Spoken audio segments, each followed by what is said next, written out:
योगेश कदम राज्यमंत्री महाराष्ट्र शासन यांनी जे इनसेन्सिटिव्ह स्टेटमेंट केलं, असंवेदनशील वक्तव्य केलं पुण्याच्या अतिप्रसंगाच्या संदर्भात, हे दुर्दैवी असं मी त्या ठिकाणी मानतो. कुठल्याही घटनेवरती सामान्य माणूस हा शोक व्यक्त करतो, दिलगिरी व्यक्त करतो, परंतु मंत्रिपदावरती बसलेले मंत्री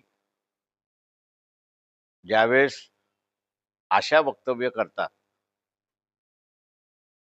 त्यातून बळ पोलीस खात्यालाही मिळतो आणि आरोपीलाही मिळतो, अशी असणारी परिस्थिती आहे. अशा ह्या इनसेन्सिटिव्ह मंत्री जे आहेत, असंवेदनशील मंत्री आहेत, योगेश कदम यांना मंत्रिमंडळात का ठेवावं, हा प्रश्न देवेंद्र फडणवीस यांनी स्वतःला विचारला पाहिजे. राज्य शासन हे लोकांना दिलासा आणि त्याच्याच बरोबर सुरक्षितता देणार आहे.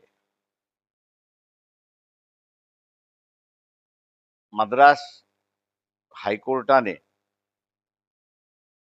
बाबरी मशीदची दंगल ज्यावेळेस झाली आणि त्याच्याच बरोबर असणाऱ्या सिखांची दंगल झाली, त्यावेळेस सामान्य माणसाला इजा झाली तर शासनाने नुकसान द्यावं असं त्याच्यामध्ये प्रावधान केलं होतं. ते प्रावधान करत असताना सेन्सिटिव्हिटी, संवेदनशील ही शासनामध्ये यावी अशीच अपेक्षा त्या ठिकाणी होती.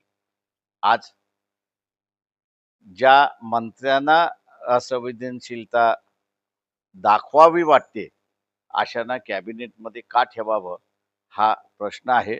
वंचित बहुजन आघाडी ही मागणी करते की अशा मंत्र्यांना कॅबिनेटमधनं काढून टाकावं, राज्यमंत्रीपदावरनं काढून टाकावं, ही मागणी आम्ही करत आहोत.